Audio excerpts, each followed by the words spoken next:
Baik, teman-teman semuanya, pada hari ini saya tidak sendiri, namun saya ditemani oleh Kak Prasti dari Tong Belajar sebagai moderator yang akan memandu jalannya pelatihan. Kemudian ada juga Bu Latifah Anum yang akan menjadi narasumber. Nah, sebelum itu, izinkan saya membaca biodata singkat terkait moderator pada pelatihan hari ini ya, yaitu ada Prasti Widayati atau bisa kita sapa Kak Prasti, merupakan lulusan pendidikan geografi dari Universitas Cenderawasih.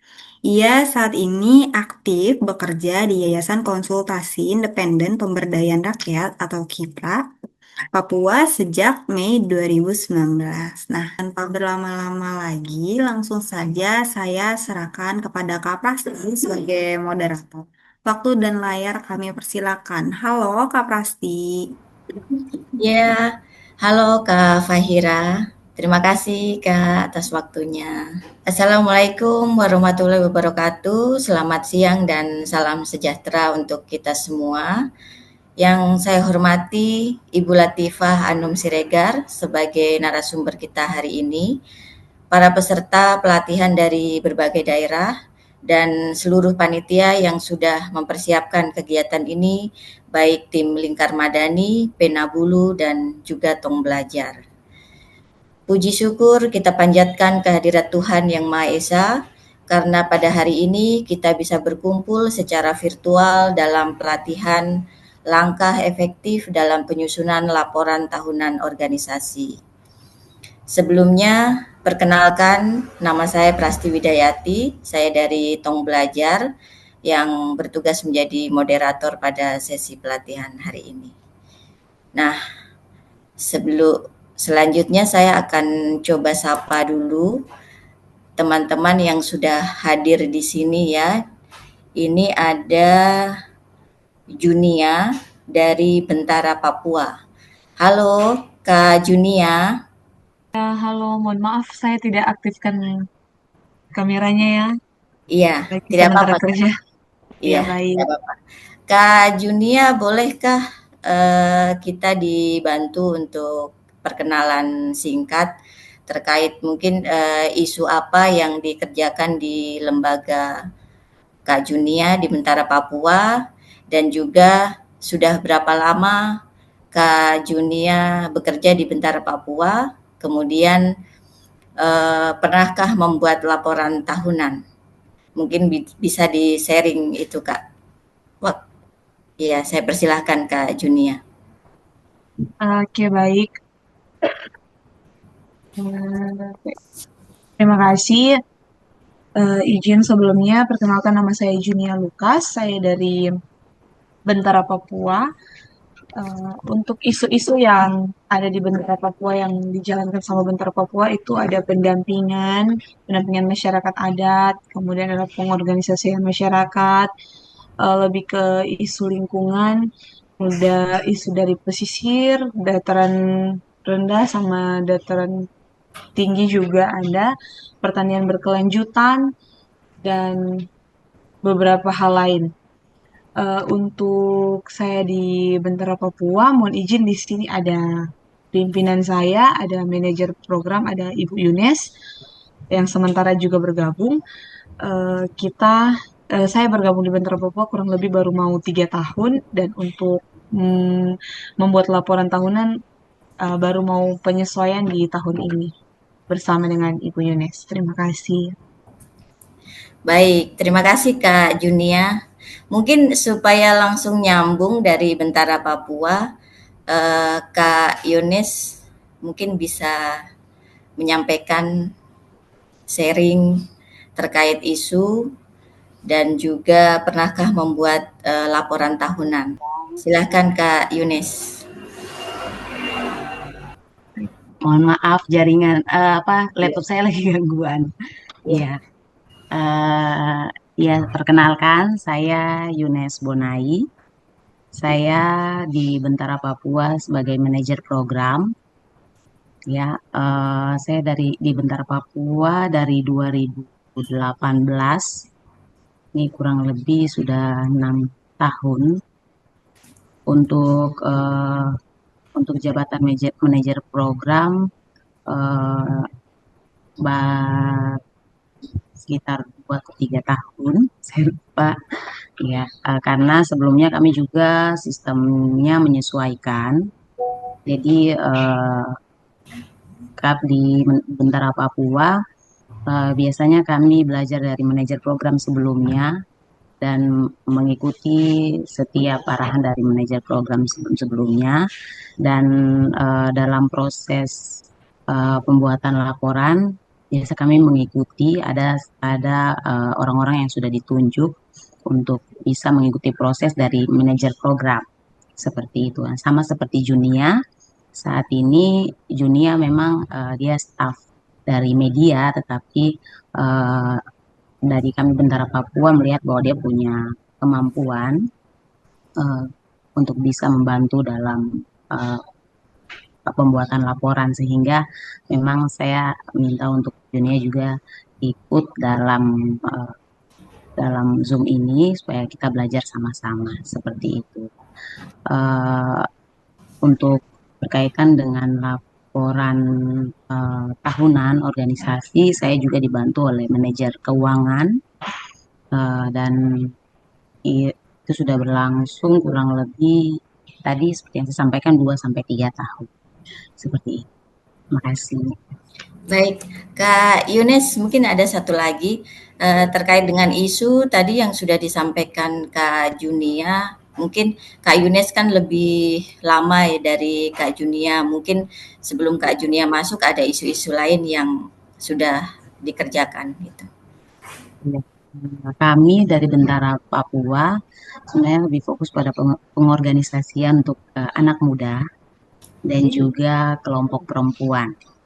Jadi untuk anak muda dan perempuan ini sangat spesifik sekali buat kami karena kami melihat bahwa anak muda itu dia adalah ujung tombak dari tempat tinggalnya sendiri.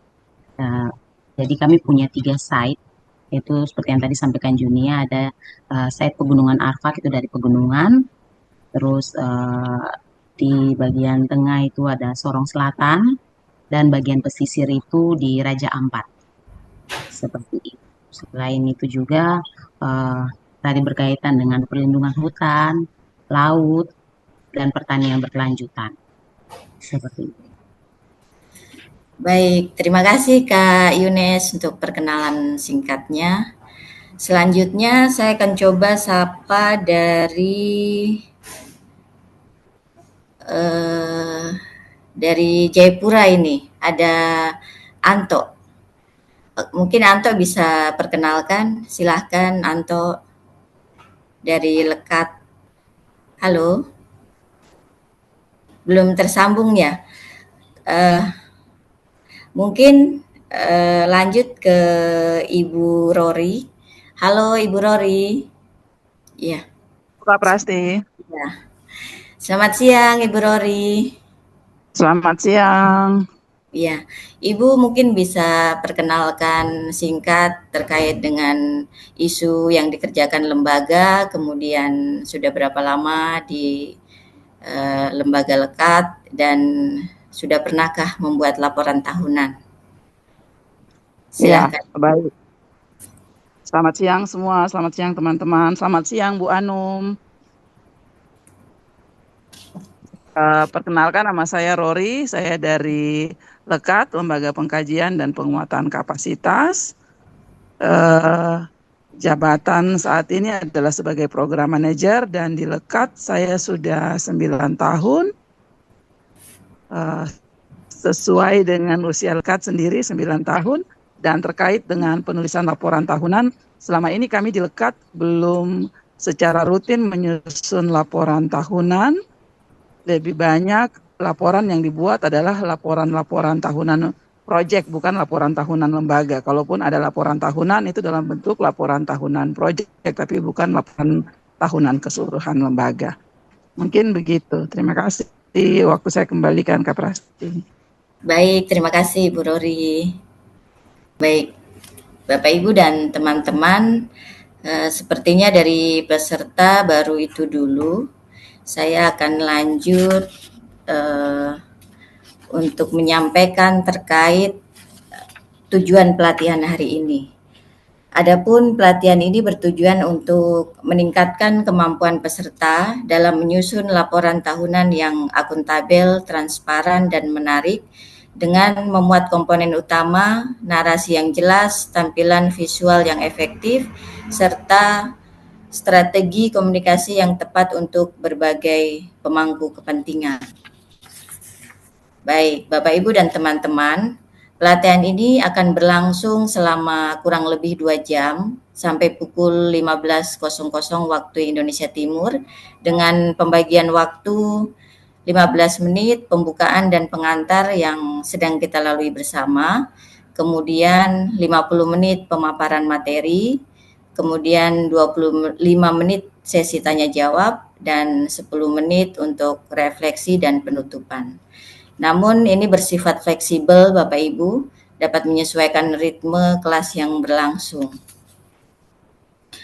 Nah, Bapak dan Ibu dan teman-teman, narasumber kita pada pelatihan ini adalah Ibu Latifah Anum Siregar atau biasa disapa Ibu Anum. Beliau merupakan Direktur Aliansi Demokrasi untuk Papua atau disingkat ALDP dan juga pengacara HAM.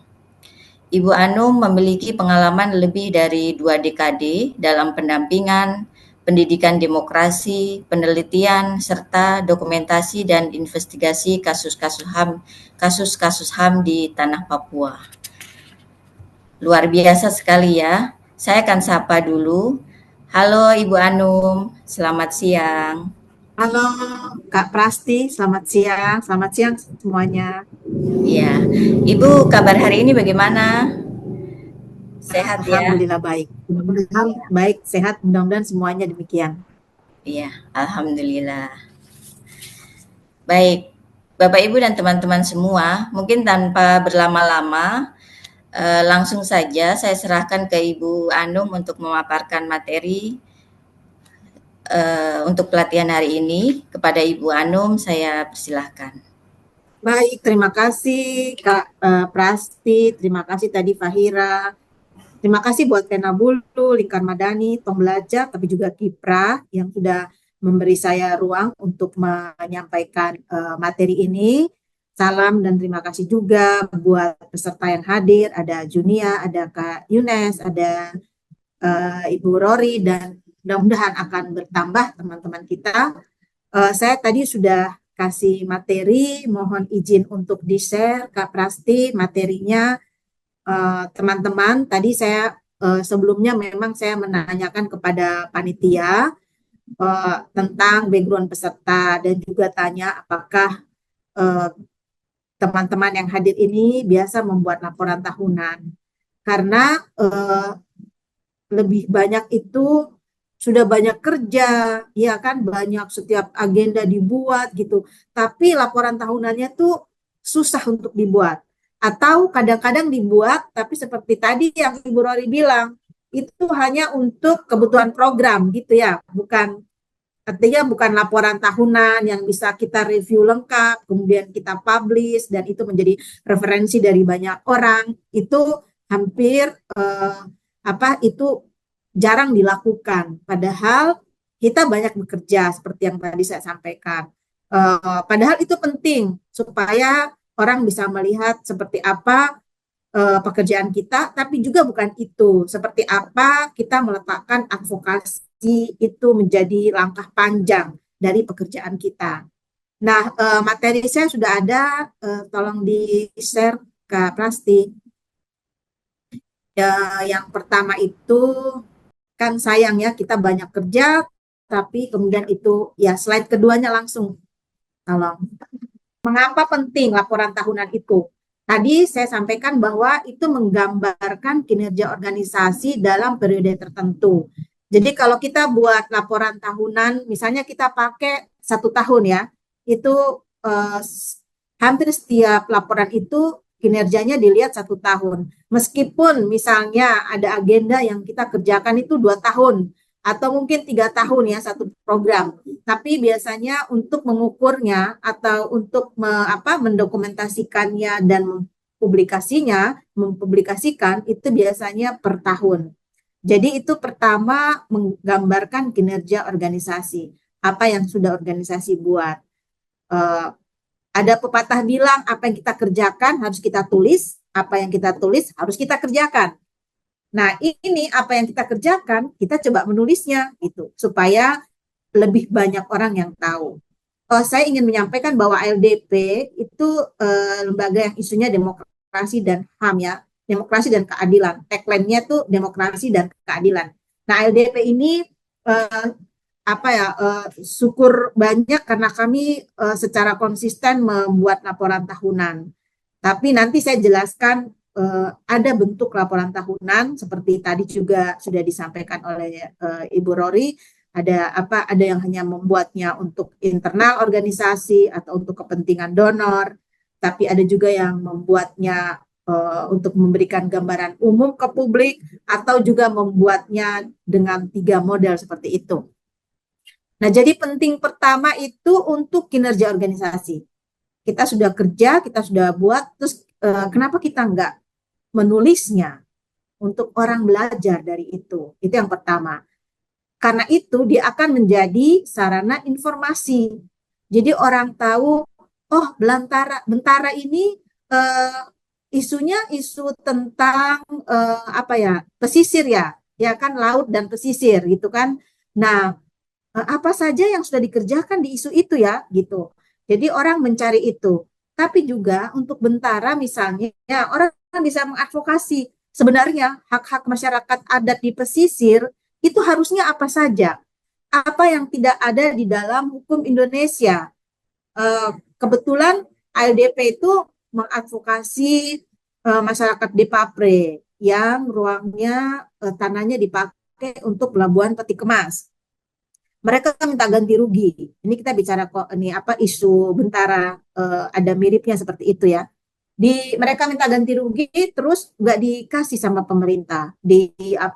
Ditunda lah, banyak dikasih tidak semestinya lah gitu. Nah, pemerintah bilang, kenapa laut kok minta hak ulayat gitu. Nah, padahal karena nomenklatur hukum Indonesia tidak mengenal hak ulayat laut. Tidak mengenal yang namanya hak ulayat daerah pesisir. Padahal di Papua, di daerah-daerah yang pesisir, itu kan orang punya hak ulayat laut toh. Orang mancing, orang pergi sasi, itu kan ada batasnya gitu. Nah, jadi itu penting untuk advokasi, untuk kita bilang bahwa ini pesisir ini, laut ini, itu ada hak ulayatnya dalam hukum adat Papua gitu. Caranya itu ketika tadi kita kerja, pasti sudah banyak yang dikerjakan oleh Bentara. Dan kita perlu advokasi, ini masyarakat adat harus hak ulayat pesisirnya harus diakui, lautnya harus diakui, kan begitu. Jadi laporan ini tidak hanya sebagai informasi, tapi sebagai ruang advokasi dari masyarakat sipil kepada masyarakat sipil lainnya dan kepada pemangku kepentingan, kepada pemerintah. Bisa nggak misalnya hukum agraria yang tidak mengenal hak ulayat laut itu diubah? Atau kalau itu terlalu jauh advokasinya, bisa tidak misalnya Perda, peraturan daerah atau peraturan Perdasus, peraturan daerah khusus, itu bisa nggak melindungi itu, mengadvokasi itu? Karena bahaya sungguh sangat bahaya kan, bahayanya sangat besar kan, mengancam masyarakat-masyarakat dan wilayah pesisir gitu. Itu bisa nggak? Coba kita lihat rujukan di Undang-Undang Otsus, ada nggak perlindungan itu? Kita lihat lagi misalnya di PP 106 tahun 2021 tentang implementasi Undang-Undang Otsus, ada nggak gitu? Jadi itu penting untuk advokasi. Yang berikut untuk pertanggungjawaban, tentu misalnya kepada lembaga atau pihak donor yang berkontribusi ataupun pihak-pihak lain yang membantu kita. Tidak mesti harusnya donor, tapi juga misalnya lingkungan sekitar kita, teman-teman yang mensupport kita beritahu bahwa kita sudah bekerja ini, lihat ini hasilnya gitu. Mereka mungkin melihat, tapi juga mendokumentasikan itu adalah hal yang penting. Memang satu tantangan kita juga bahwa dari banyak pengalaman bahwa budaya menulis itu masih sangat terbatas kan gitu. Di Papua lebih kuat budaya bertutur gitu. Tapi untuk kepentingan advokasi, untuk kepentingan ke depan, menulis, mendokumentasikan itu menjadi hal yang sangat penting. Yang berikut pentingnya apa? Untuk membangun konsistensi. Konsistensi. Kita membuat laporan tahunan tahun ini. Kita membuatnya lagi tahun depan.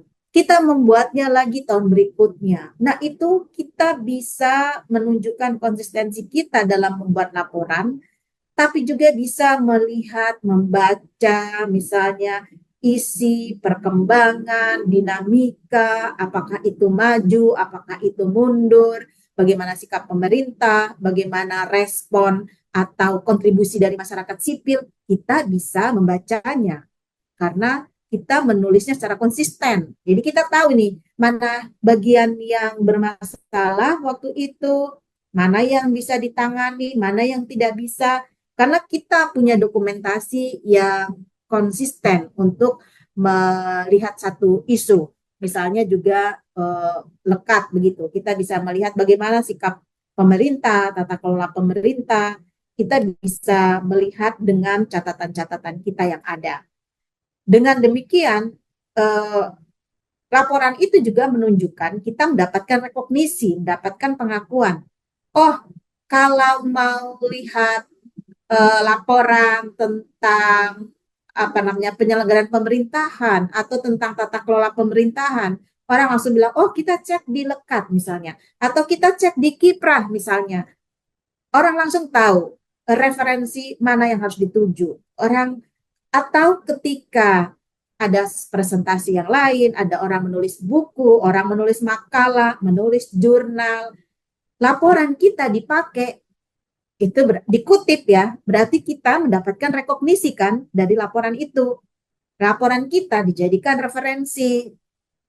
Nah, kami tuh senang, LDP tuh senang kalau misalnya ketika LIPI atau BRIN membuat catatan aksi kekerasan dan konflik bersenjata di Papua, dalam periode misalnya 2022, 2023, mereka menyebut data dari Polda sekian, data dari Komnas HAM sekian, data dari LDP sekian. Nah, kami merasa kami direkognisi dengan membuat laporan tadi.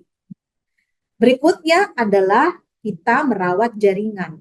Karena kita membuat laporan, kita punya komunikasi makin luas, berarti kita punya banyak jaringan, banyak teman-teman, banyak sekutu, banyak aliansi.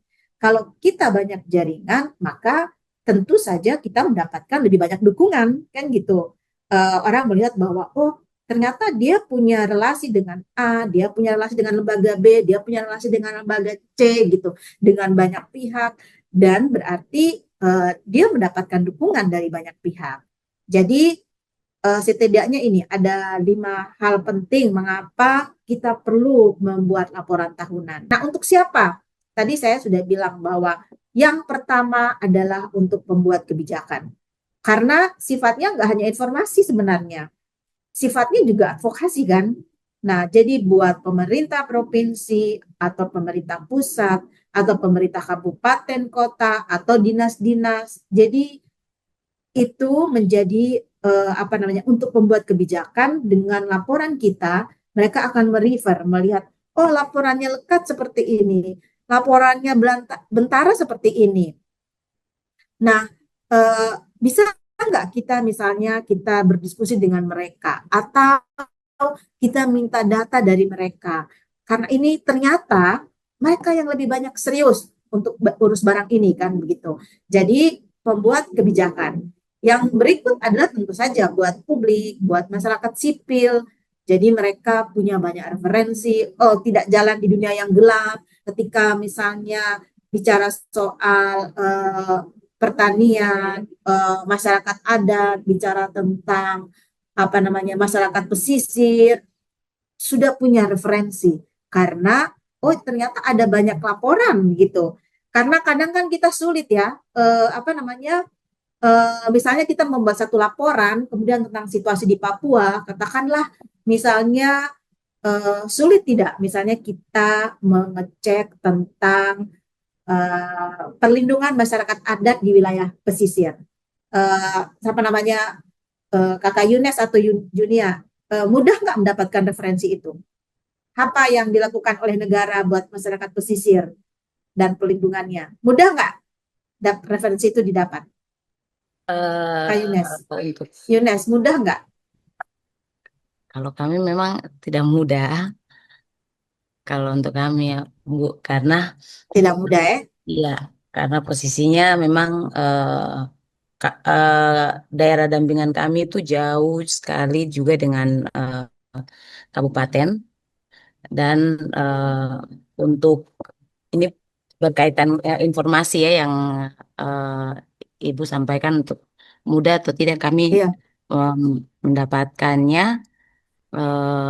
Kalau untuk kalau untuk kami saat ini, informasi tentang masyarakat pesisir. kalau untuk Mm-mm. informasi masyarakat pesisir, kalau di daerah kalau tempat yang kami dampingi, eh, kami bisa dapat. Tetapi untuk yang lain yang sekitarnya itu sulit untuk kami dapat. Seperti itu, Bu. Iya. Maksud saya, iya, makasih. Maksud saya itu dokumen. Misalnya, saya mau mencari laporan ini, itu Ya. kan, atau mencari jurnal ini terkait dengan masyarakat pesisir. Mudah tidak? Iya, untuk pernah saya, Tulisan ya, tentang pernah masyarakat saya pesisir. coba untuk mencari. Ada beberapa yang bisa kami dapat, ada beberapa juga yang kami tidak kedapatkan. Seperti itu, Ibu. Oke, iya. Tapi itu relatif. Mudah Iya. atau susah? Misalnya, secara acak saja. Misalnya, saya mau mengecek kondisi masyarakat pesisir di wilayah eh, Pantura, pantai utara Pulau Jawa. Dapat nggak gitu, misalnya langsung searching untuk melihat, membandingkannya. Dengan mudah dapat nggak di referensi di tempat lain ya, maksudnya bukan untuk di Papua. Ada cerita-cerita atau dokumentasi tentang itu, mudah tidak? Mudah, iya, dapat. Mudah. Kalau Iya, untuk di Papua, kalau untuk di Papua, di Papua eh, ada yang didapatkan, Ibu. Kalau kita kan oke, cari di Google biasa ada yang muncul. Tapi kalau lebih spesifik oke, gitu berkaitan dengan angka, kami sulit untuk dapat. ya, oh, ya, Ya, iya, karena iya, dia oke, memerlukan makasih. update. Iya. Oh iya, oke, makasih. Nah, kita bisa bayangkan kalau Bentara juga melakukan, mendokumentasikan itu, tentu akan lebih banyak informasi yang kita bisa dapatkan, toh. Kalau ada apa, misalnya laporan tahunan yang bisa dibuat, kemudian bisa diakses oleh banyak orang.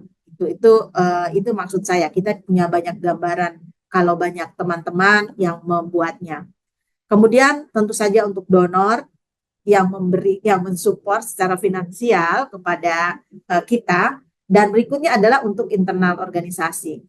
Jadi kita punya itu supaya organisasi itu yang berjalan adalah sistem, bukan orang, ya kan? Jangan orang pergi terus semua dokumentasinya hilang gitu.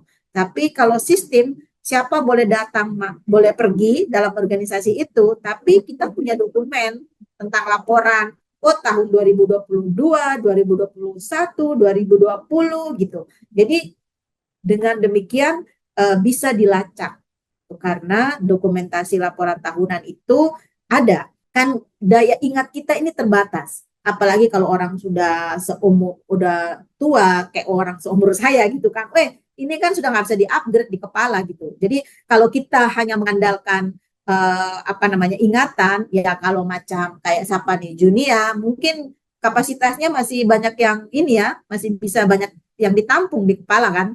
Tapi kalau kemudian yang orang yang sudah, sudah apa, banyak sekali yang dikerjakan, kepalanya juga nggak cukup menampung.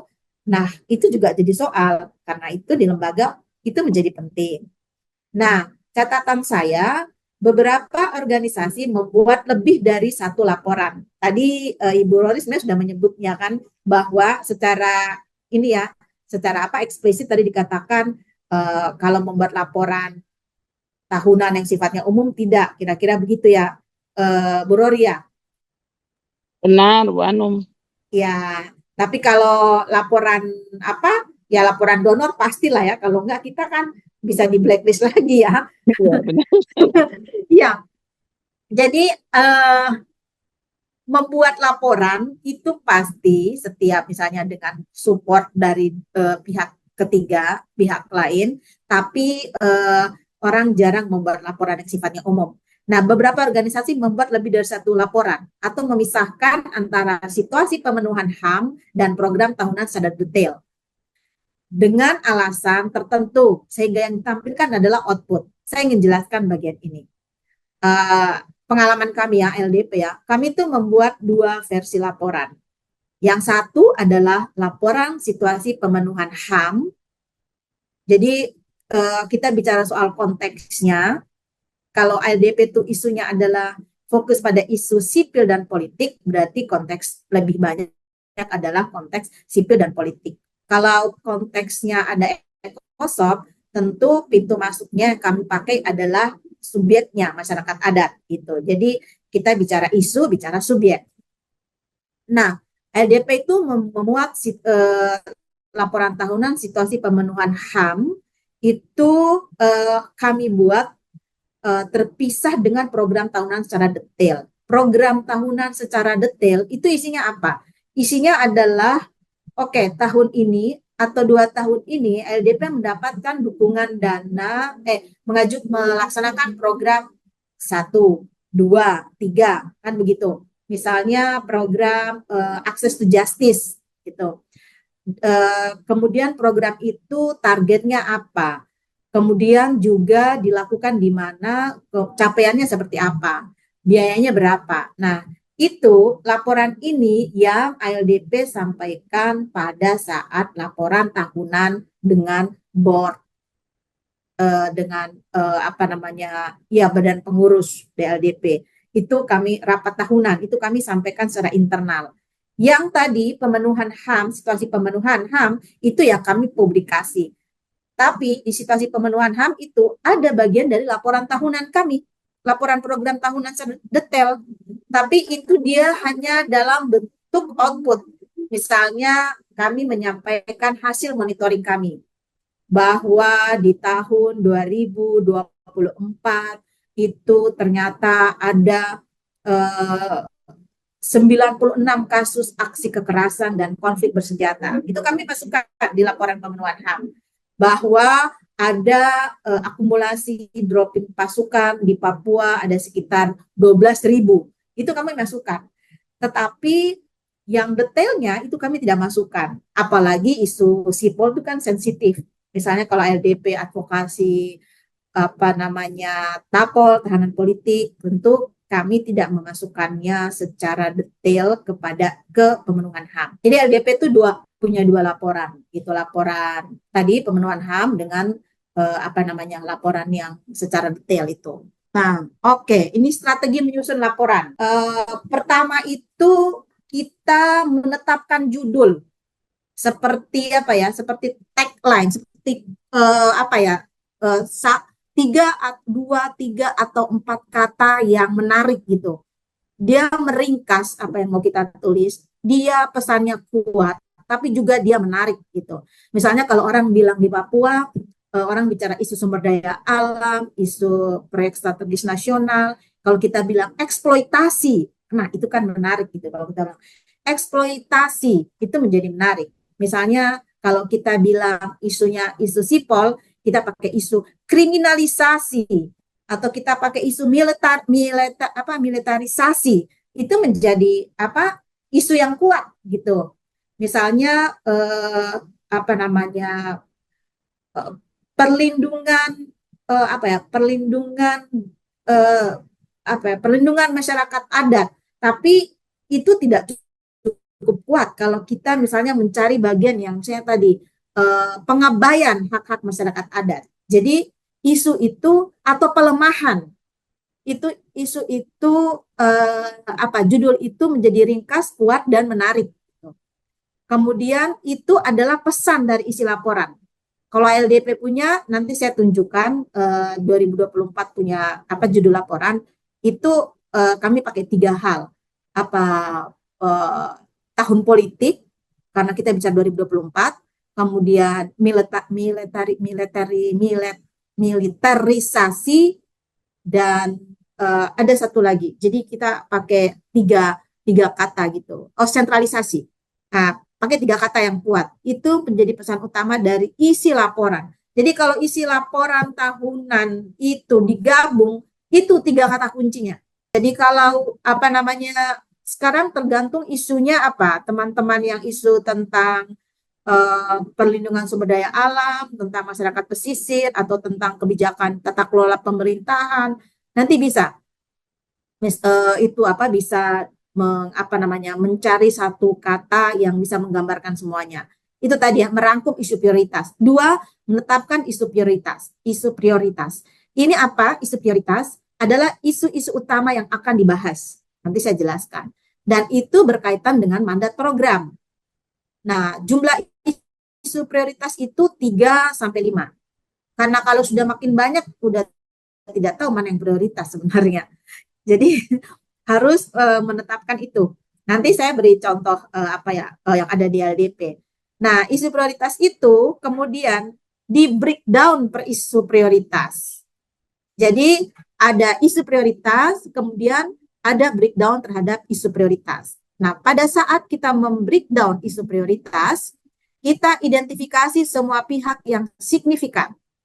Jangan lupa di semua bagian laporan ini kita harus bisa memetakan pihak-pihak yang signifikan, menyebut.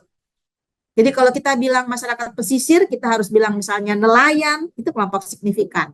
Misalnya kita bilang masyarakat adat, itu kelompok signifikan. Apalagi coba, siapa namanya, Yunes. Kalau kita bilang kelompok signifikan, di isunya Bentara, apa saja? Kalau saya beralih ke ini misalnya apa namanya Anto kan tadi baru masuk ya. Ayo Bang Anto, Lekat. Kalau kelompok signifikan di isunya Lekat siapa saja? Eh, Salah satu isu yang dilekatkan menguatkan ekonomi. Iya, Menguatkan ekonomi berarti kita signifikannya itu kayak pada masyarakat yang mempunyai UMKM gitu. Kalau nggak, UMKM. iya. Terus apalagi Bang Anto? UMKM ini Oh iya. kemana? Pedagang Eh, atau petani, iya, nelayan? pedagang. Ya, Oke. pedagang. Uh-huh. Kemudian kalau di isu perempuan dan anak ya pasti ya pastinya kayak perempuan dan anak. Kemudian Oke.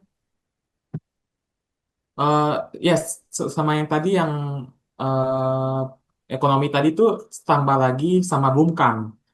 Kemudian Sama apa? bungkam, bungkam, badan usaha milik Oh, desa. kampung. Iya, kampung, Oh iya. kampung. Iya, iya, ha-ha. Terus Ya. Oke. mungkin itu aja dulu, Bu. Oke, ya, terima kasih. Nah, jadi kita tahu nih, setiap isu prioritas kita harus mengidentifikasi orang-orang yang masuk di isu itu ya. Nanti saya kasih gambaran isunya. Kemudian masukkan perspektif organisasi pada setiap bagian akhir dari isu prioritas. Kita mau bilang apa terhadap misalnya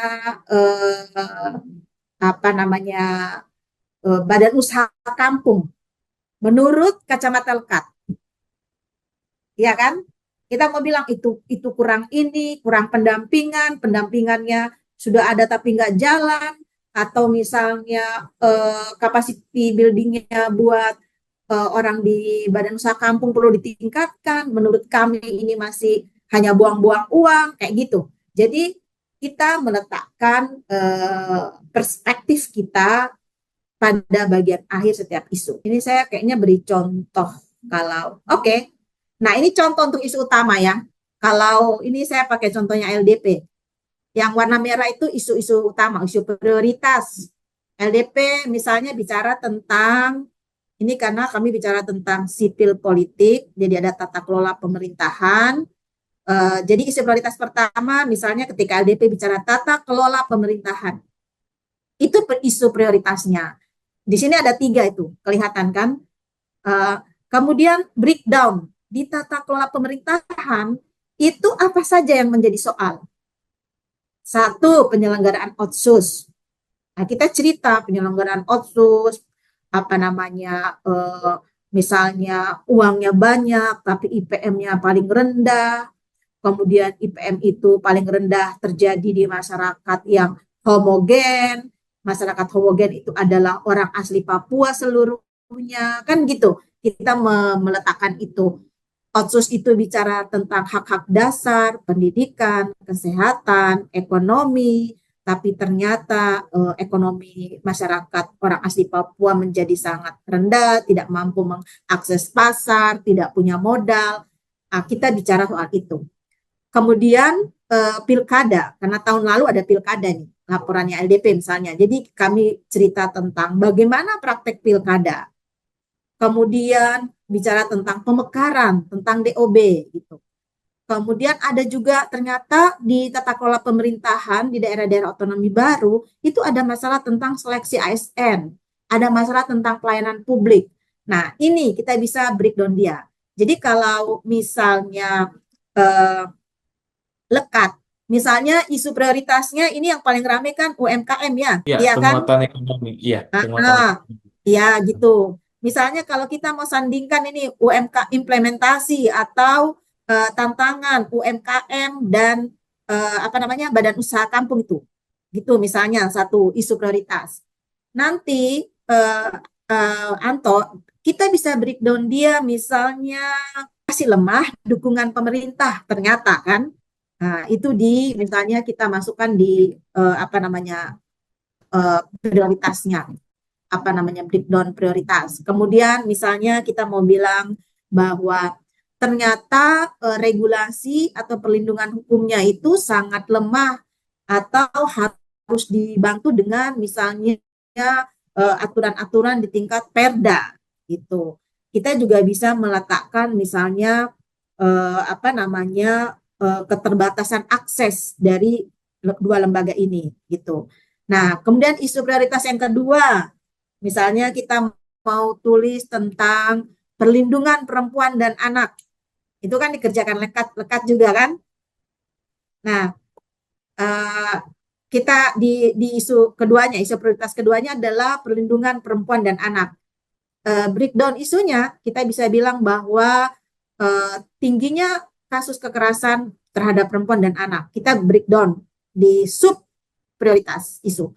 Kemudian yang kedua, di sub prioritasnya kita mau bicara tentang lemahnya regulasi atau lemahnya aturan. Di sub prioritas ketiga, kita bisa menulis bahwa masih terbatasnya perspektif aparat penegak hukum. Misalnya ada stigma terhadap perempuan, ada kriminalisasi terhadap perempuan. Kita bisa masukkan di bagian situ, gitu ya.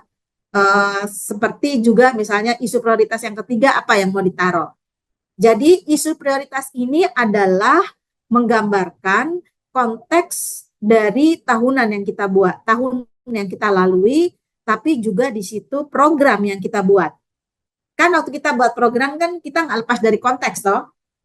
Ya kan waktu buat proposal kan di halaman paling atas tuh kan konteksnya hari ini apa gitu. Nah, jadi ini dia menggambarkan itu semua, menggambarkan konteks yang ada hari ini. Nah, kalau sorry sabar, ini ALDP punya seperti ini misalnya ya, isu prioritasnya, isu prioritas misalnya aksi kekerasan dan konflik bersenjata itu menjadi isu prioritas kedua.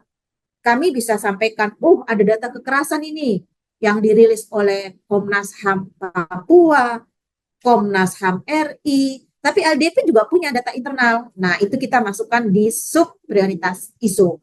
Kemudian kami bisa lagi menulis, kerugian masyarakat sipil itu bukan hanya kerugian jiwa, tapi juga misalnya rumah, ternak, kebun.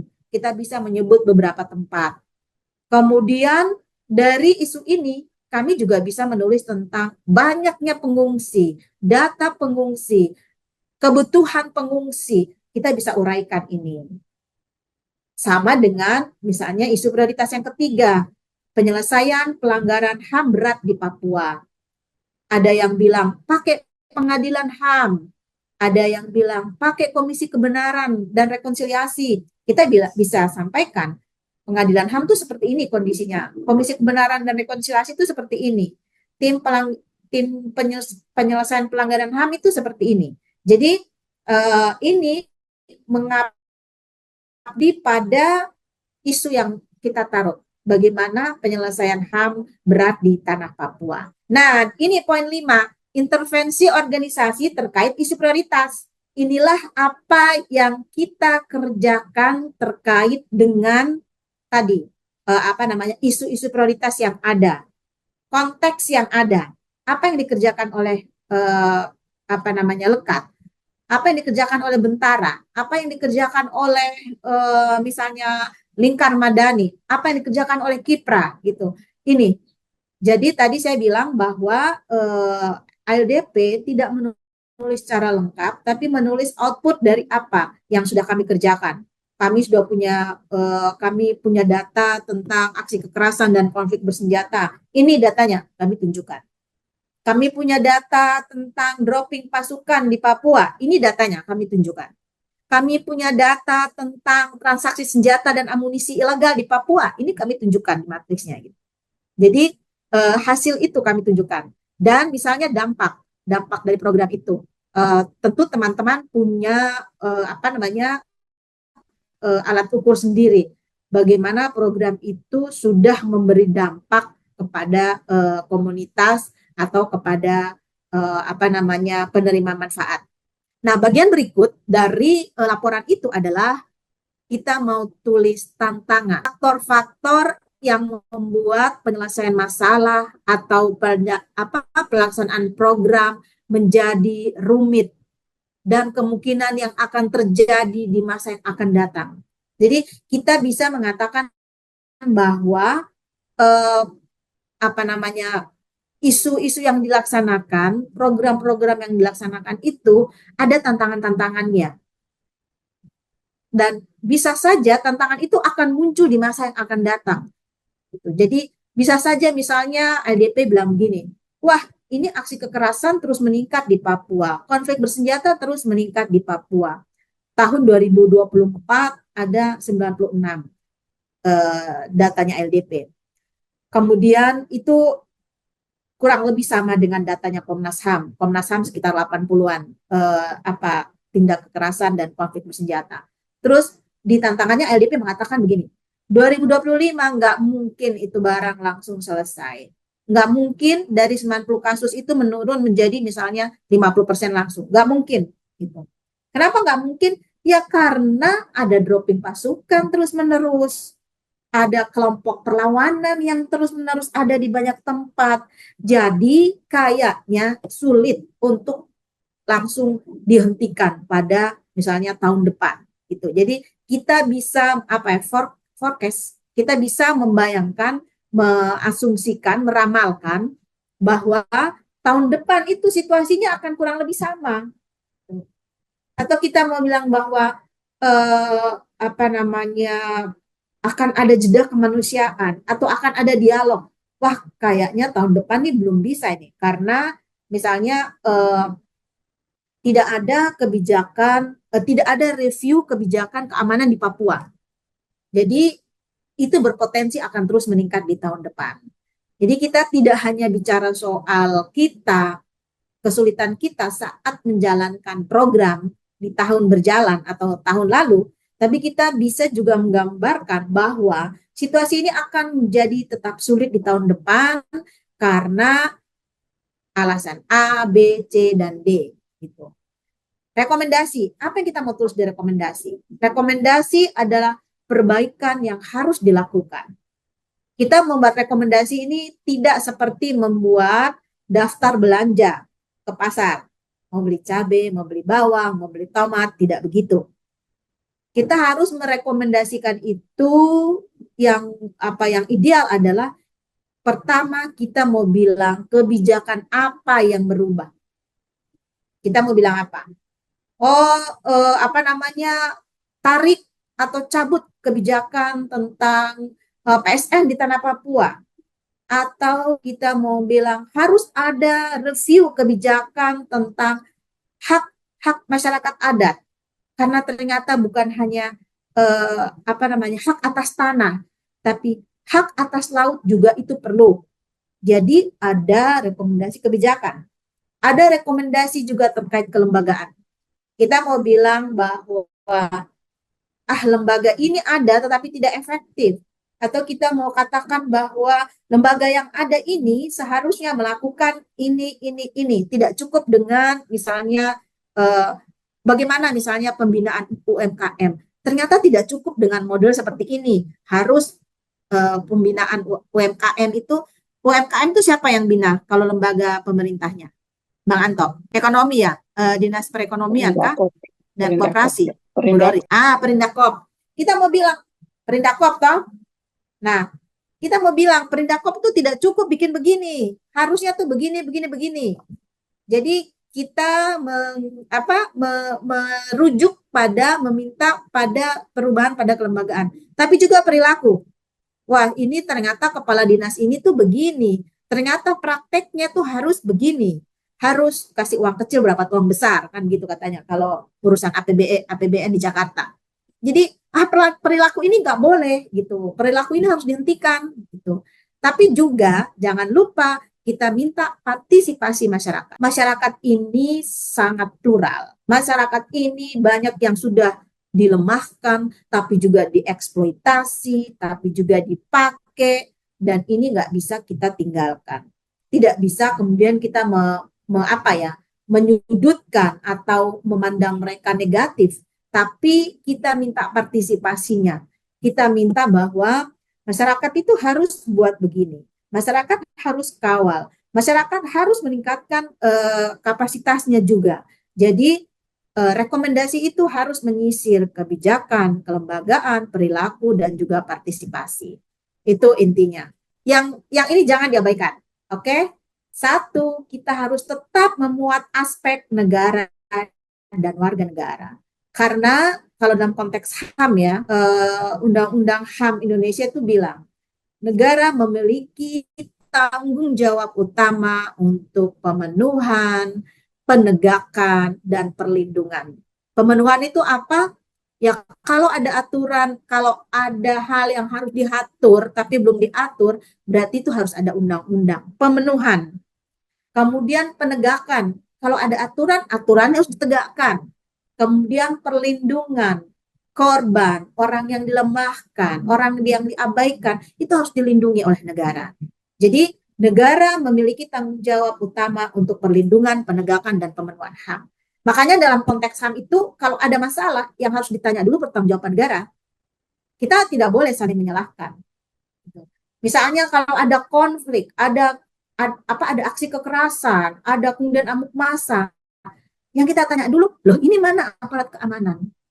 Kenapa fungsi intelijennya nggak berjalan? Jadi yang harus ditanya dulu tuh negara, karena negara yang bertanggung jawab. Itu undang-undang yang bilang, pasal dalam undang-undang HAM yang bilang ya, bukan Anung Siregar yang bilang gitu. Saya hanya mengutip itu. Jadi negara duluan yang ditanya kalau ada kerusuhan, ini aparatnya di mana? Fungsi intelijennya di mana gitu. Bahkan misalnya kalau ada jalan yang rusak, ada kecelakaan, yang ditanya dulu negara. Loh, dinas apa namanya? Dinas perhubungan ke apa ini bagaimana ya urus jalan, kok sampai ada kecelakaan karena orang misalnya masuk di lubang, orang tidak tahu gitu. Ini lain cerita kalau orang mabuk ya, tiba-tiba yang masuk di lubang di jalan gitu. Tapi negara yang harus diminta pertanggungjawaban pertama gitu. Dan karena itu juga harus membuat aspek warga negara.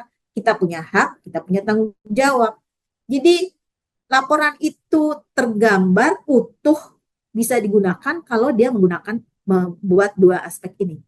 Negara seperti apa, warga negara seperti apa.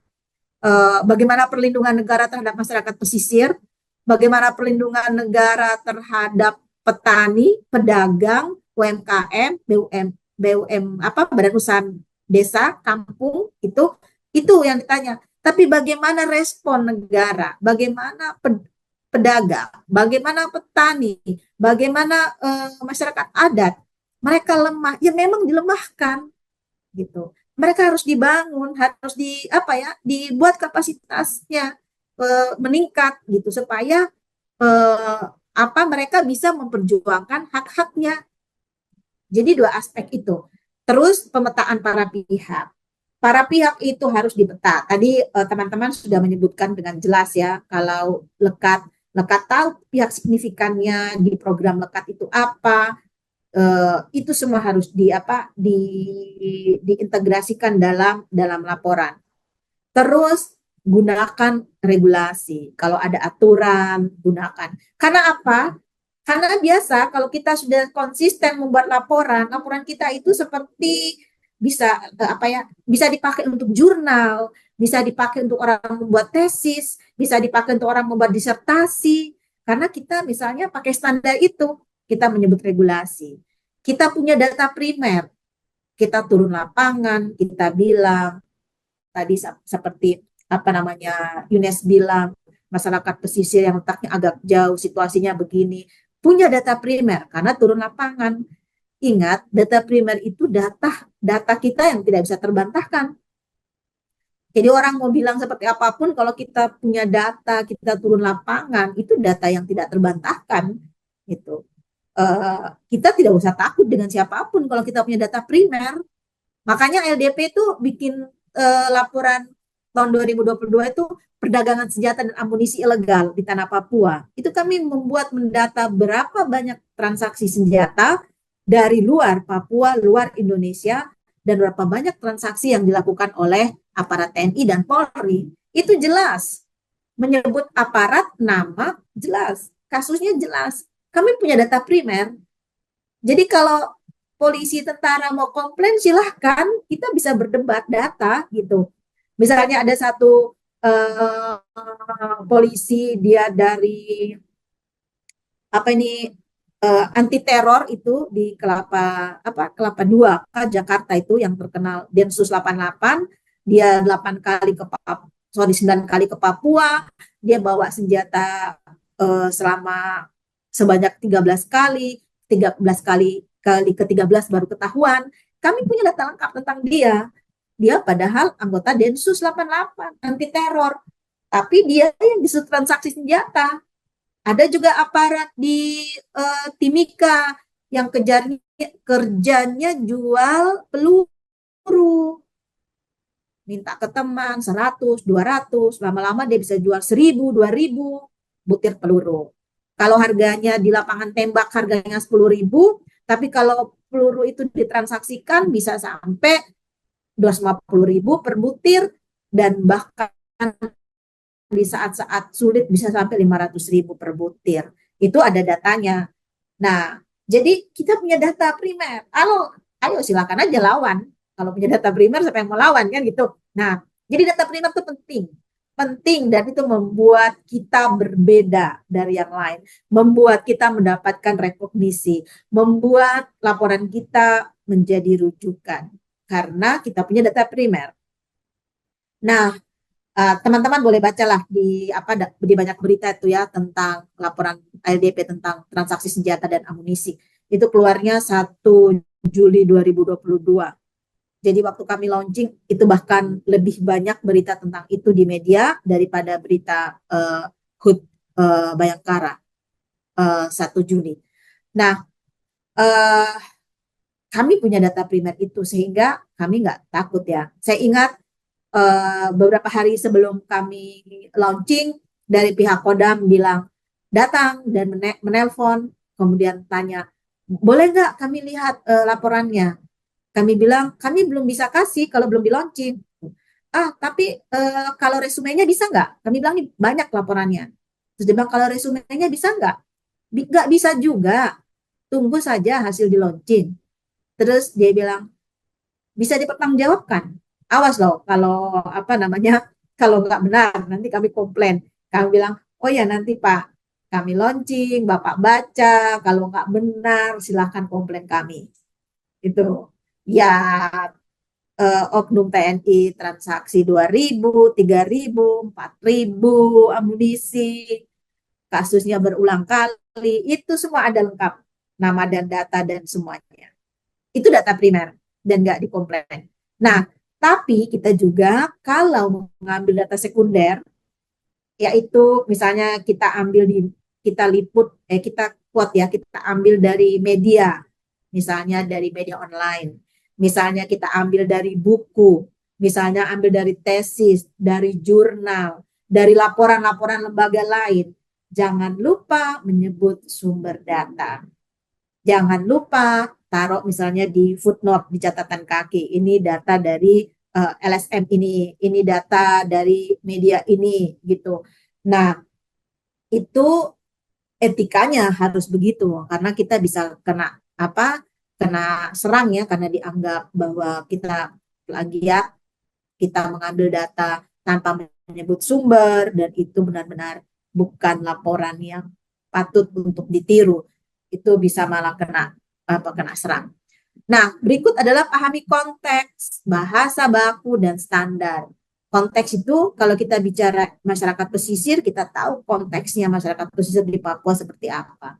Menggunakan bahasa baku, menggunakan standar. Misalnya bahasa baku yang sekarang kan kalau masyarakat pesisir dan pembangunan berkelanjutan, begitu ya, itu selalu menjadi frasanya. Ya kan? Siapa ini? Yunes, Junia kan? Itu Iya, frasa yang Ibu. sering dipakai, ya kan? Iya.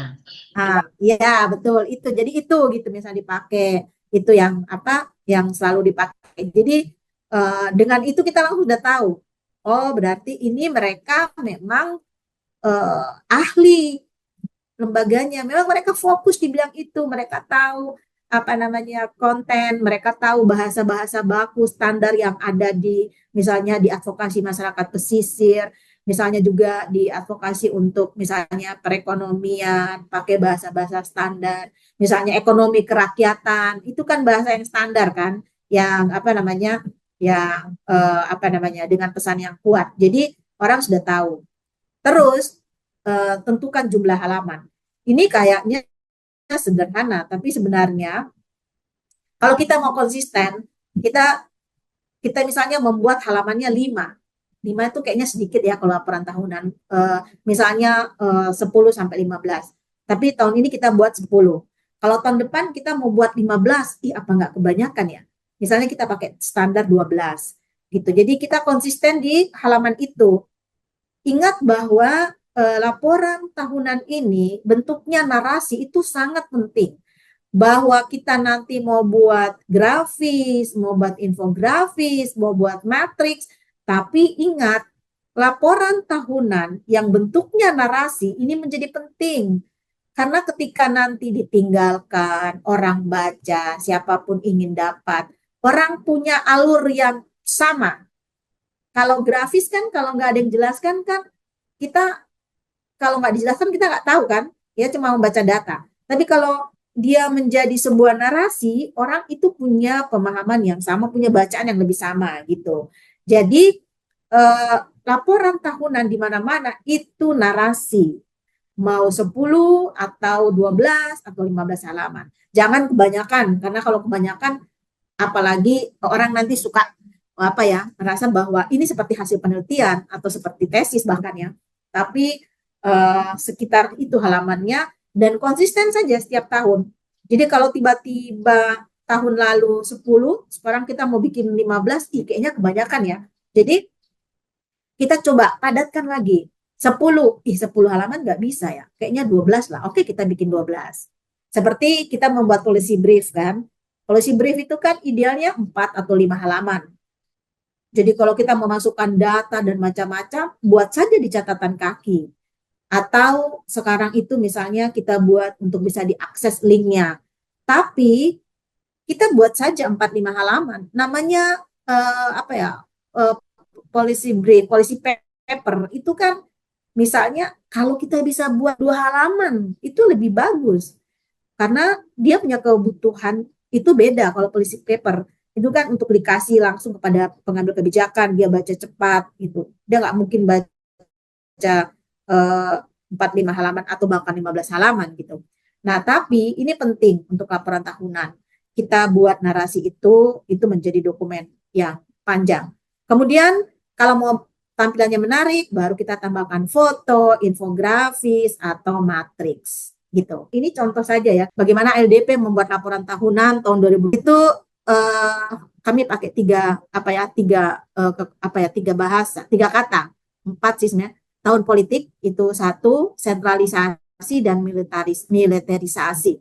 Itu kami pakai tiga isu di tahun 2024. Nah, pendahuluan itu saya kasih yang warna kuning, Kak. Itu cerita tentang tahun politik. Kemudian hijau itu tentang HAM, Jokowi HAM, proyek strategis nasional ini, dan juga implementasi HAM secara umum di Papua. Kemudian ada peran militer yang sangat kuat, kemudian ada implementasi OTS dan DOM, dan skala konflik bersenjata. Jadi ini sebenarnya tadi ada tahun politik, kemudian ada militer dengan misalnya dengan adanya berbagai aspek kehidupan, ada eskalasi konflik bersenjata dan isu-isu dan aksi kekerasan yang makin meningkat, itu militerisasi, dan kemudian ada sentralisasi, bagaimana proyek strategis nasional, bagaimana penyelesaian pelanggaran HAM itu diambil alih oleh pusat. Jadi ini tiga kata poin kunci dari laporan LDP. Baru nanti di bawahnya kami masukkan isu-isu utama. Isu utama tahun politik itu baru kami jelaskan soal pilkada. Sentralisasi bicara tentang PSN, tentang HAM yang tidak jalan karena diambil alih oleh dari presiden ke presiden. Kemudian ada militerisasi. Nah, jadi ini contoh laporan LDP. Ini narasi LDP. Kami buat standarnya sekitar 15 halaman, ada 12, tapi tahun ini 15 halaman. Tapi seiring dengan sudah terbiasa membuat laporan, akhirnya kami membagi setiap divisi itu membuat matriks, membuat tabel. Contohnya, jadi ini kami punya tabel peristiwa aksi kekerasan dan konflik bersenjata di Tanah Papua tahun 2024. Nomor 1, tanggal peristiwa, TKP, pelakunya siapa, kerugiannya apa, keterangannya.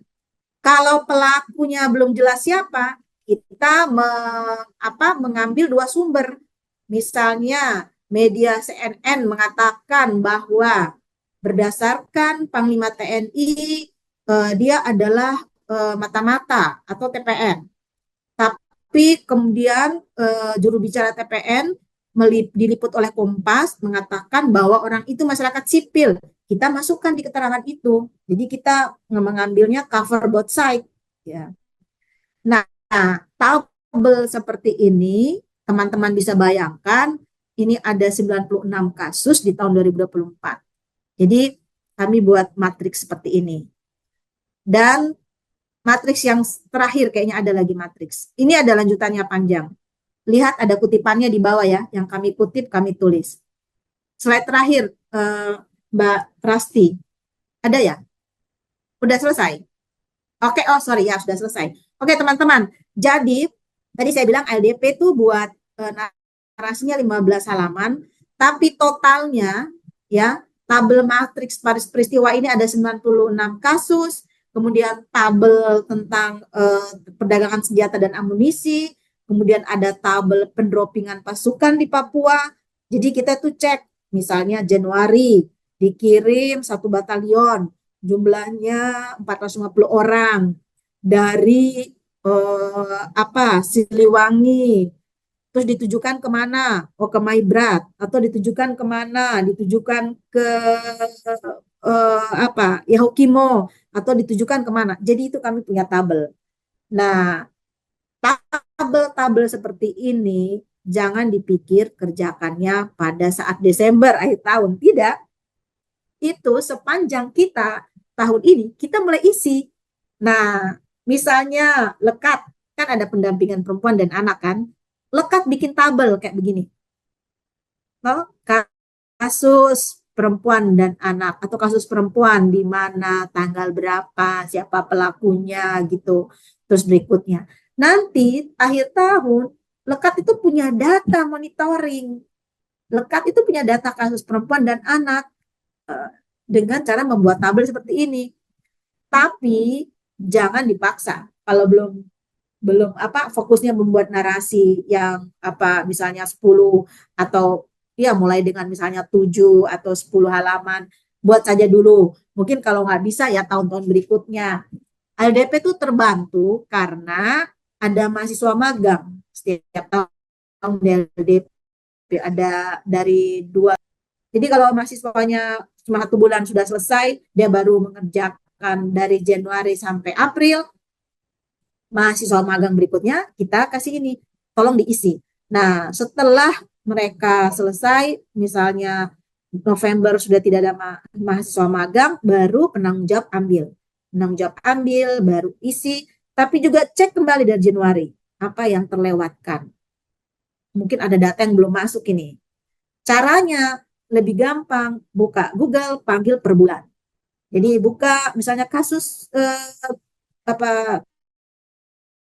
kasus KDRT atau kekerasan tindak pidana seksual Januari 2025. Cek Januari nggak ada ternyata. Masukkan Februari. Gitu terus urut bulannya masukkan, urut bulannya masukkan di matriks. Itu cara yang sangat efektif. Nah, kalau teman-teman magang sudah nggak ada, baru kami tugaskan. Ada yang ngurus tabel kekerasan, ada yang urus perdagangan senjata, ada yang urus dropping pasukan, ada yang urus berapa jumlah aksi berapa jumlah aksi demo dan penangkapan, begitu. Akhirnya ini sebenarnya bagian dari memperkaya laporan. Akhirnya laporan LDP yang 15 halaman itu kami gabungkan semua dengan matriks, jadilah laporan tahunan itu bisa sampai 70 atau 90 halaman. Tapi udahlah, nggak usah pikir yang matriks-matriks ini dulu kalau teman-teman tidak punya sumber daya. Walaupun ini sebenarnya lebih mudah ya membuatnya. Tapi mulai dengan membuat narasi. Oke, saya pikir itu dulu dari saya. Mudah-mudahan tidak terlalu terlalu banyak berat. Mudah-mudahan bisa dipahami lah gitu. Waktu saya kembalikan kepada Kak Prasti. Ya, baik. Terima kasih Bu Anum yang sudah memaparkan materi pada pelatihan hari ini.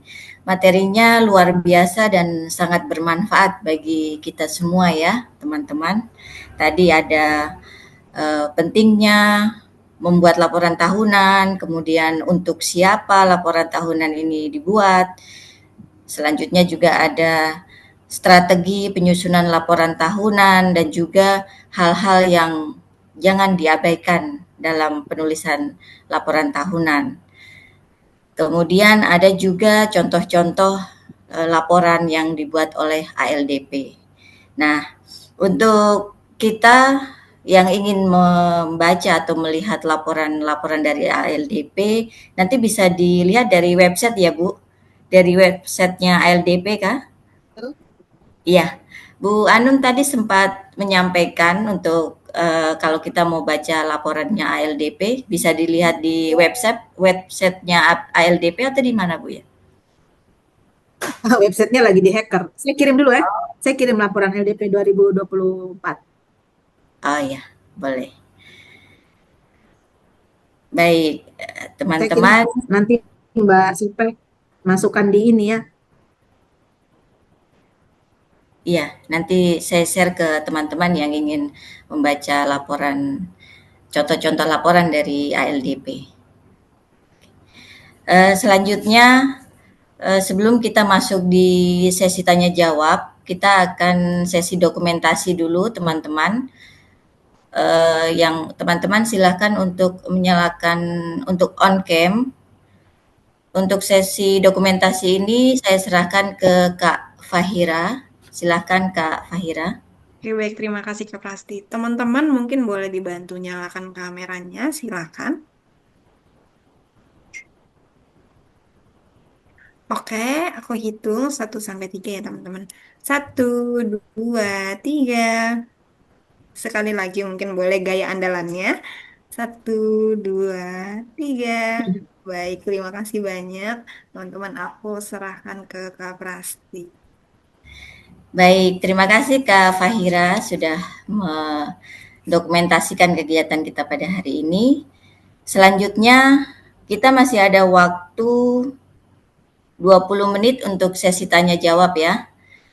Teman-teman yang mau bertanya silahkan resen. Ya, baik. Di sini ada Kak Rory. Silahkan Kak Rory. Selamat siang Kakak Ibu. Selamat siang. Siang. Ya, Kakak terima kasih sekali untuk materi yang Kakak paparkan hari ini, dan ada beberapa hal yang betul-betul menguatkan kami Ya. untuk mulai konsisten eh, secara organisasi untuk mulai menulis laporan tahunan. Eh, Seperti yang Kakak Ibu ketahui bahwa kebanyakan kita di tanah Papua ini kan juga betul-betul tergantung pada pendanaan dari donor begitu untuk kegiatan-kegiatan. Tapi beberapa waktu terakhir ini kami mengevaluasi kinerja dari organisasi dan mulai menetapkan selain mengerjakan pekerjaan-pekerjaan dari donor, ada juga program-program kerja mandiri yang harus program-program organisasi yang harus kita sebenarnya fokus begitu. Sementara kita memanfaatkan sumber daya dari yang diberikan oleh donor, tapi kita juga punya program-program yang dari lembaga punya sendiri, apa visi dan misi lembaga yang harus dikerjakan seperti itu.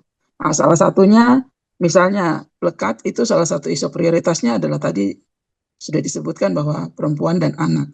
Tapi kami tidak fokus untuk penanganan kasus seperti itu. Cuma kami mengevaluasi untuk isu perempuan dan anak ini kita masih lemah dari sisi data. Kebanyakan teman-teman melaporkan Ya. itu data pekerjaan masing-masing organisasi.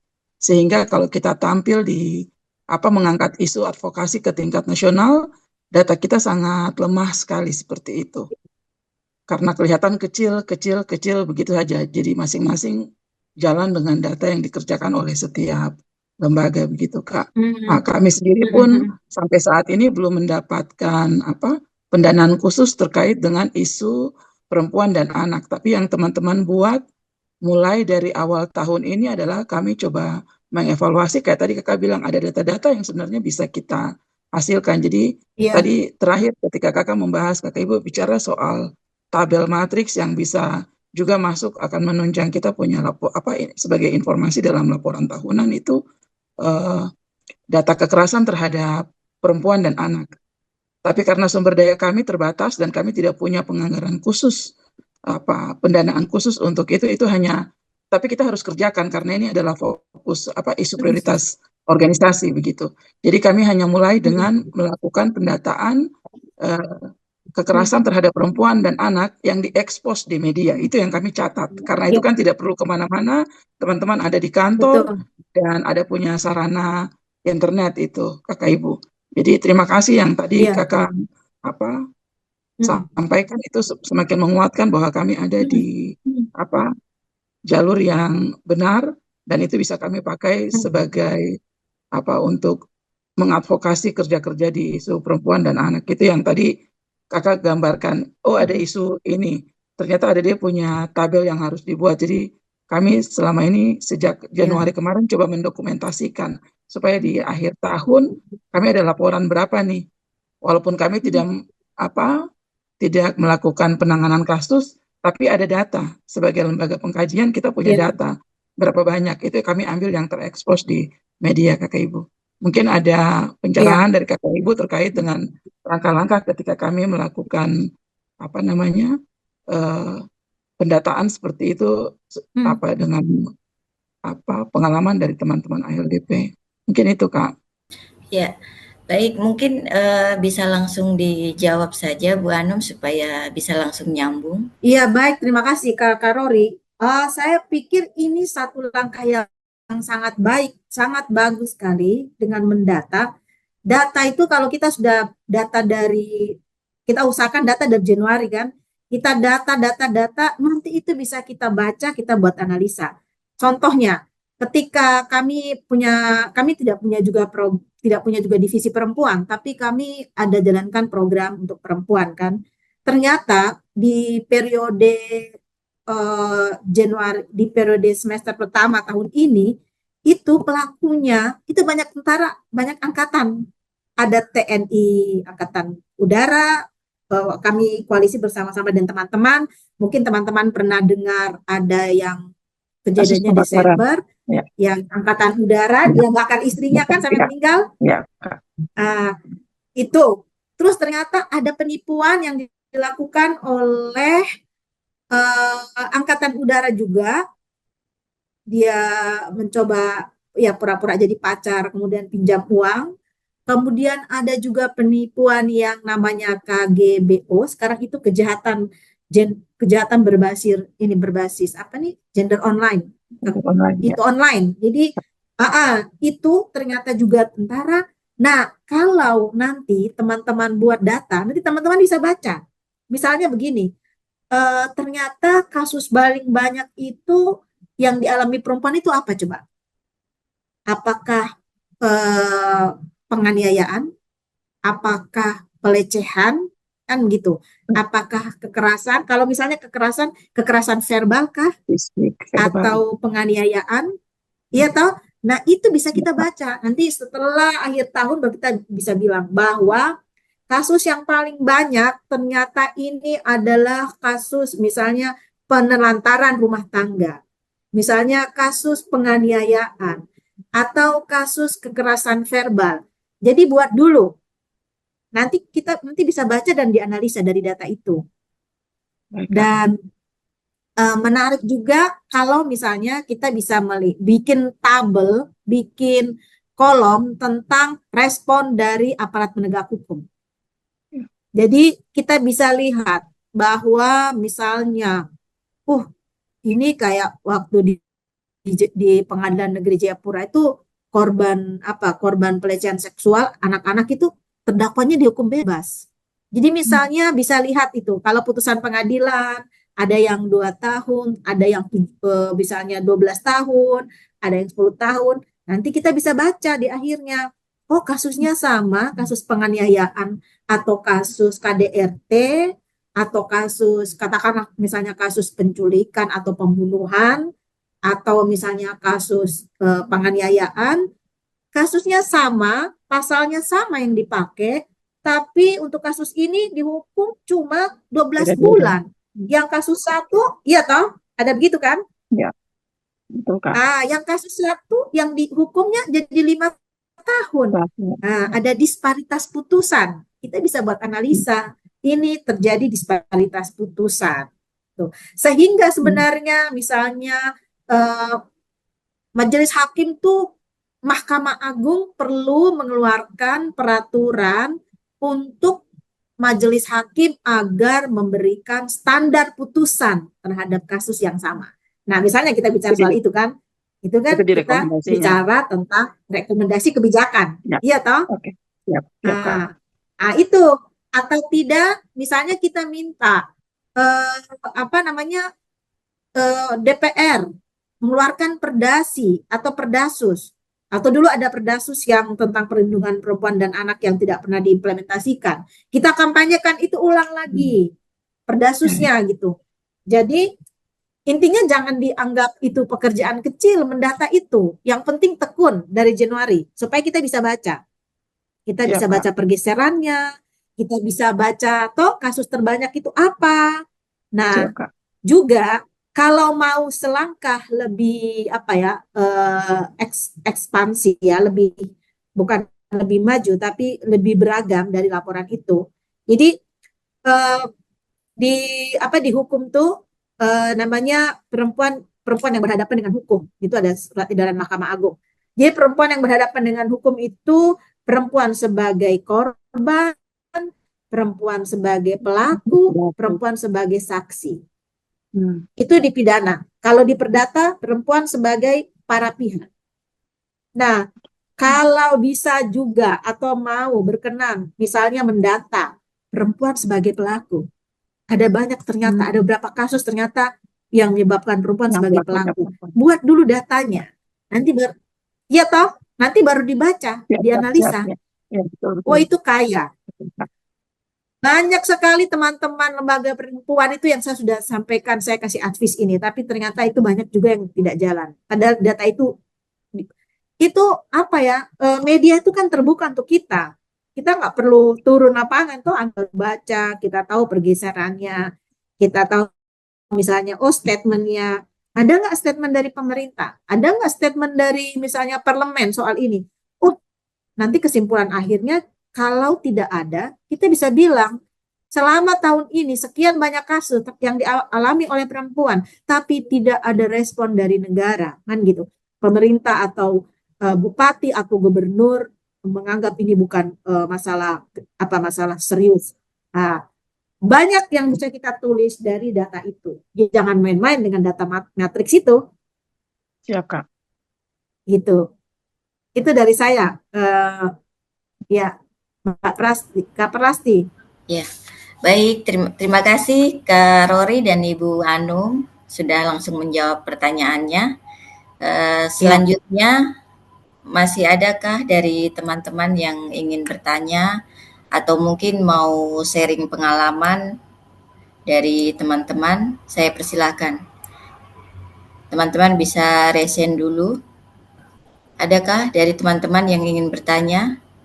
Di sini ada peserta tambahan dari kita mulai awal tadi ya.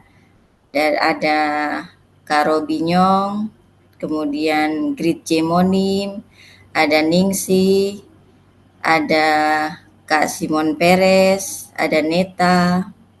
Silahkan teman-teman yang mau ingin bertanya atau mungkin mau sharing pengalaman, mungkin pernah membuat laporan tahunan di lembaga masing-masing, saya persilahkan. Kakak. Kelihatannya belum ada ya? Saya masih boleh tanya, Kak? Iya, boleh. Ibu Rory, silahkan Ibu.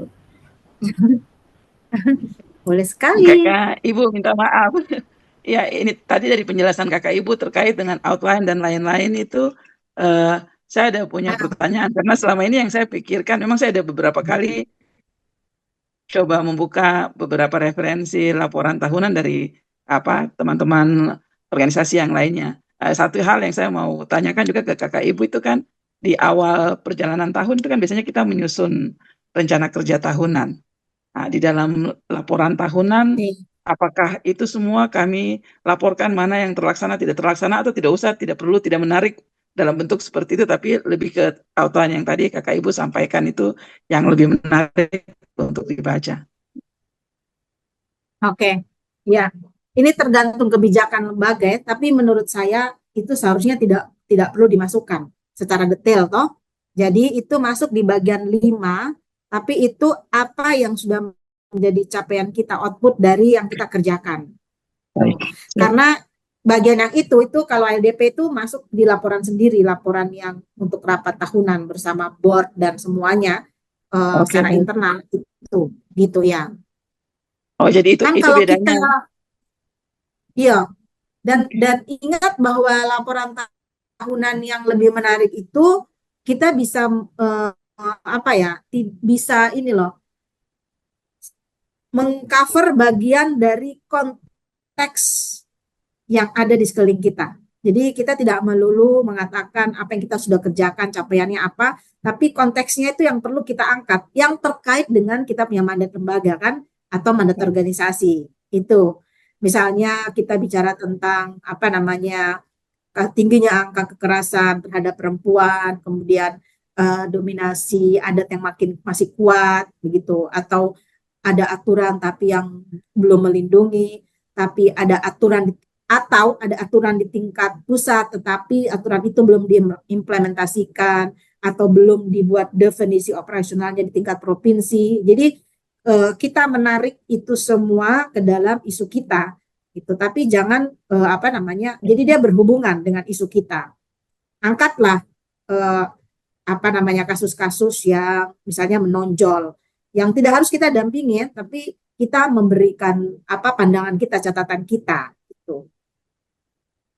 Begitu. Baik, Kakak Ibu. Ya. Ya, Jadi secara organisasi menjalankan yang tadi saya tanyakan itu tetap ada untuk kita punya laporan tahunan internal lembaga, tapi juga yang mau kita publikasikan seperti yang awal materi Kakak udah bilang tujuannya untuk apa, mengapa perlu, karena advokasi dengan segala macam, itu bentuknya beda seperti yang sekarang Kakak ada ya, sampaikan bentuknya. Baik, Kak. ya. Ya, itu ada di apa tadi di slide yang kedua itu. Ya, benar, Strategi Kak. yang kedua itu ada slide Ya, itu. Itu ada bagian yang kita buat, tapi kita hanya buat soal output dan dampaknya dan kita kerjakan tuh. Kita nggak merincinya kan? ya, Karena siap, siap, Kak. merincinya nanti di laporan internal kita. Baik, Kakak Ibu, terima kasih banyak pencerahannya. Sama-sama, sama-sama. Baik, terima kasih Kak Rori dan Ibu Anum. Selanjutnya mungkin masih ada teman-teman yang ingin Sama-sama. bertanya. Silahkan resen.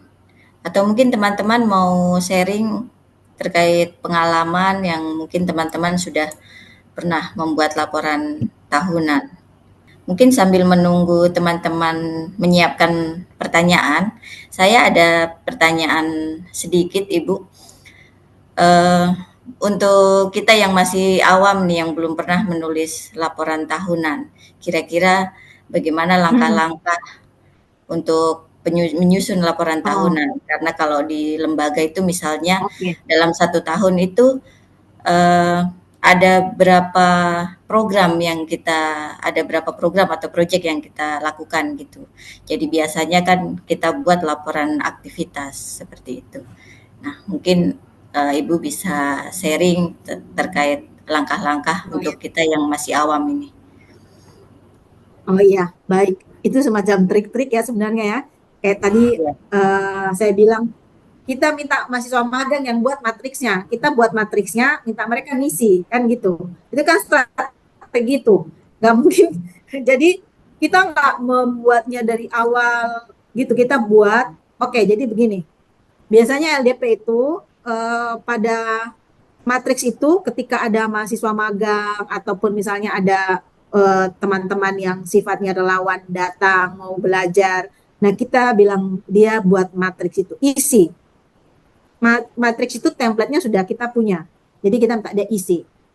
Nah, kemudian nanti pada saat misalnya mereka selesai magang, kita minta mereka presentasikan. Sebelum mereka pulang, mereka presentasikan.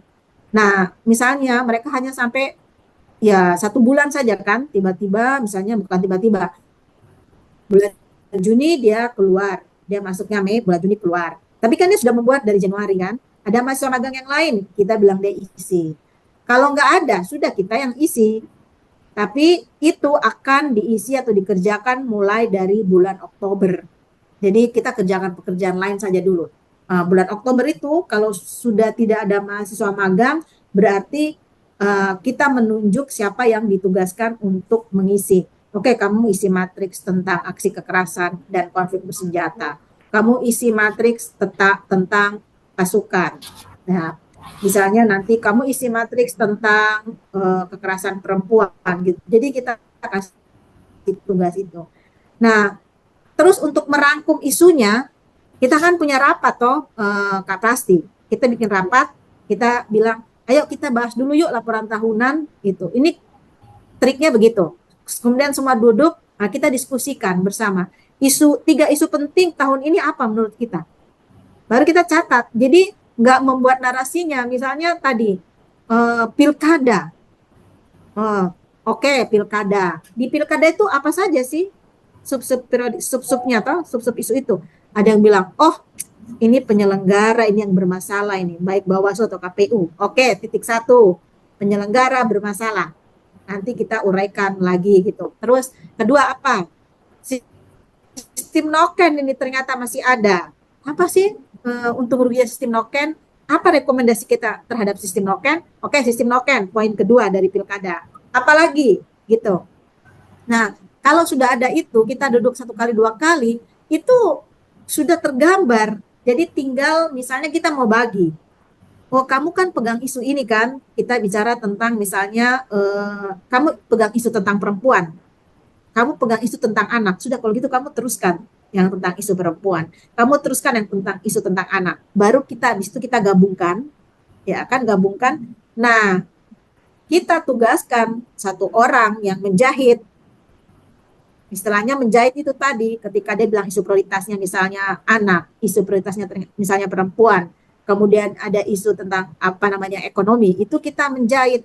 Kalau kita mau bicara tentang satu isu, kita bikin saja isu perempuan sendiri, isu anak sendiri, kayak begitu.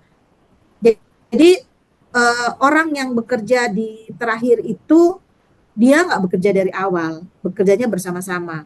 Kemudian nanti dia yang tugasnya menjahit. Tapi kalau misalnya uh, dia nggak bisa tuh menjahit sendiri, mungkin perlu dua orang. Ya di internal itulah yang tahu kan kira-kira siapa sih yang bisa bantu, bisa tandem untuk bikin. Nah, habis itu kita punya sesi untuk diskusi lagi setelah semuanya jadi, misalnya katakanlah sudah ada itu gambarannya, sudah mulai kita buka lagi sama-sama, kita diskusikan lagi.